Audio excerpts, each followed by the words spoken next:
Fala galera, beleza? Aqui professor Gil Vasconcelos, professor de redação e gramática aqui no Distrito Federal há 14 anos. E estou aqui para dar uma super dica para você que está se preparando para a redação do Enem 2022. Primeiramente, quero agradecer ao meu grande amigo e candidato Reginaldo Veras por participar desse projeto que é tão importante para você na sua preparação.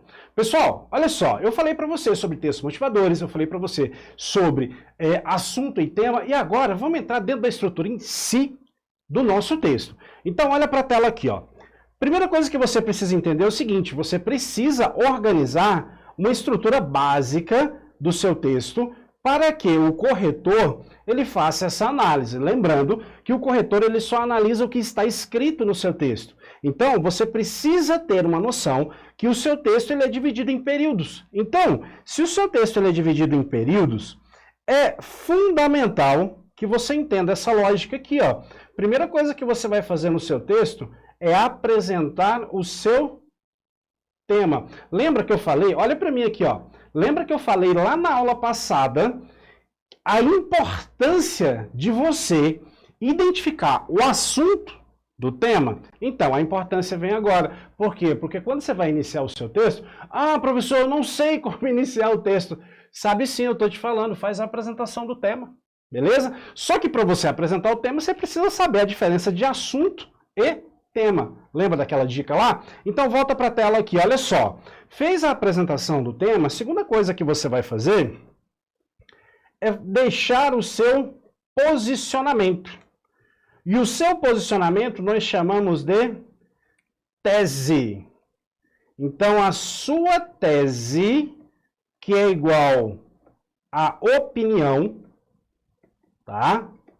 Que é igual a juízo de valor e por aí vai, tá? Ou seja, a sua tese é o momento que você se posiciona para o corretor.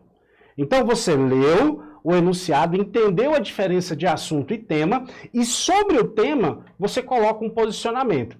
Gil, o que é esse juízo de valor? É impossível você colocar uma opinião, uma tese, sem inserir palavras que tenham juízo de valores. Como, por exemplo, potencializa, descredibiliza, caracteriza, fundamenta. Você precisa julgar. Não existe tese sem julgamento. Porque se você não tiver esse juízo de valor, o máximo que você vai ter é um fato. E aí a gente tem um grande problema, porque numa redação dissertativa argumentativa do Enem, onde você tem um gênero que você precisa convencer o seu corretor, sem esse juízo de valor fica um pouco complicado. O máximo que você vai ter é um fato.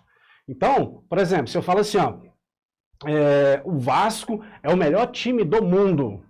Então, se eu estiver falando para vascaínos, provavelmente a minha afirmativa de que o Vasco é o melhor time do mundo seja um fato. Mas para um flamenguista ele vai dizer, cara, isso é uma questão de opinião. Então vai um macete aí para você, tá? Quando você fizer a sua tese e você tiver dificuldade em entender se é tese ou se é fato, faça uma pergunta geral. Todo mundo concorda com o que eu estou falando? E óbvio, quando eu falo todo mundo, você não vai levar isso ao pé da letra, né? Então, por exemplo, se eu chego aqui e falo assim, a violência no Distrito Federal é algo muito ruim. Alguém em sã consciência diria que a violência no Distrito Federal é boa? Então, você percebe essa questão da aceitação ou não aceitação mais ou menos por esse parâmetro. Então, quando você fizer a sua tese, faça esse tipo de averiguação, porque às vezes a sua afirmativa ela é uma afirmativa tão óbvia que todo mundo pensa da mesma forma e isso não é tese, isso não é opinião, isso é uma constatação, entendeu? Então, se eu estou em uma sala e tem 10 alunos, eu fazer uma afirmativa do tipo, a sala do preparatório contém 10 alunos, isso não é opinião, isso é apenas um fato, beleza? Depois que você colocou a sua tese, você vem para a terceira e última etapa, que são os argumentos. Então, você vai colocar o argumento 1 mais o argumento 2. Então, fixa nessa tela aqui, ó. Pessoal, você precisa entender que você vai ter que fazer para o corretor. O seu texto é para o corretor, tá? Então imagina que está rolando um diálogo aqui, ó. O corretor ele pergunta para você assim, ó. Ele vem aqui, ó, e ele faz a primeira perguntinha para você. Ele fala assim, ó: ei, você vai falar do quê? Aí você vem aqui e apresenta o tema. Aí o corretor fala assim, ó: tá, entendi.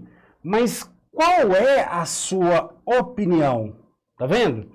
Que mesmo eu tendo colocando essa estratégia aqui, ó, perceba que rola um diálogo aqui. Então o corretor fala assim: tá, entendi, eu sei do que você vai falar. Agora fala uma coisa para mim, qual é a sua opinião? Aí você vem aqui e coloca a tese. Aí o corretor fala assim: ah, entendi. Agora me fala uma coisa, candidato. Olha o corretor falando: como que você vai provar essa tese para mim? Aí você vem aqui e responde, fala: olha, eu vou te provar por meio disso aqui e por meio disso aqui. Ou seja, fixa nessa tela, galera. Olha só na sua introdução, o corretor sabe exatamente tudo que tem na sua redação. Como assim, Gil? Eu sei qual é o tema que vai ser falado, eu sei qual é a sua opinião, e eu sei quais são os seus argumentos que fundamentarão os desenvolvimentos 1 e 2. Volta para mim aqui. Galera, esse tipo de organização, esse tipo de estratégia é fundamental, tá? Então você percebeu que a sua introdução ela é construída com 3 períodos.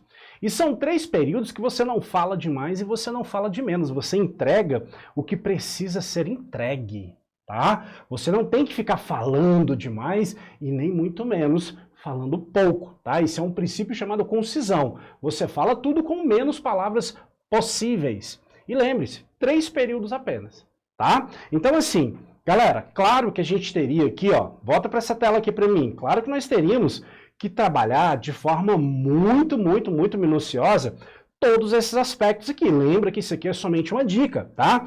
Porque a apresentação do tema aqui, ó, eu tenho várias formas de falar para você como que nós apresentaríamos esse tema aqui, ó. A tese, teríamos aqui, ó, várias formas, vários macetes, inclusive passei um para você aqui, tá?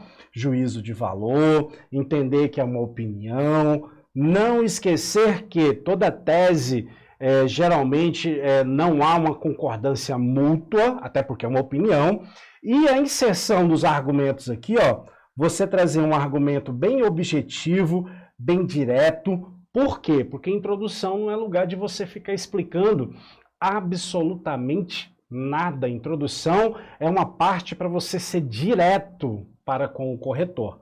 Beleza?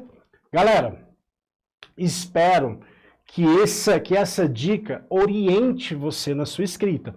Porque o que eu estou passando para você aqui é uma orientação, tá? É uma dicasinha aí que não tem nem 10 minutos. É só para orientar a sua escrita. E lembrem, a galera que gabarita essas redações são galeras que entendem organização de texto. E é isso que eu estou mostrando para você. Como organizar o seu pensamento. Beleza? Obrigado, ficamos por aqui e até a próxima.